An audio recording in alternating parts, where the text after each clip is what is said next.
আজকে বৃহস্পতিবার না? আজকের এই রাতটা যে জুমার রাত জানেন আপনারা?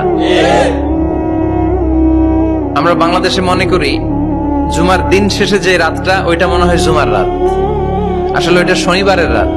ইয়াউমুস সাবত, ইয়াউমুস সাবত, ইয়াউমুল আহাদ, ইয়াউমুল ইসনাইন, ইয়াউমুল সুলাসা, ইয়াউমুল আরবিআ, ইয়াউমুল খামিস, ইয়াউমুল জুমআহ।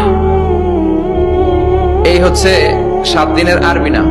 তা আজকে হচ্ছে ইয়াউমুল খামিস। এই দিনে বিশ্বনবী রোজা রাখতেন। সোমবার, বৃহস্পতিবার সুযোগ হলে রোজা রাখবেন। যারা রোজা রাখবে তাদের জন্য ইন দ্য ডে অফ জাজমেন্টে আল্লাহ স্পেশাল একটা গেট বানাবে জান্নাতে ঢোকার জন্য। ওইটার নাম হচ্ছে রাইয়ান। মান দাখালাহু লাম ইয়াজমা আবাদা। একবার who can enter within this door he will never be thirsty again. একবার যে দরজা দিয়ে জান্নাতে ঢুকতে পারবে আজীবনের জন্য তার গলার তৃষ্ণা মিটে যাবে।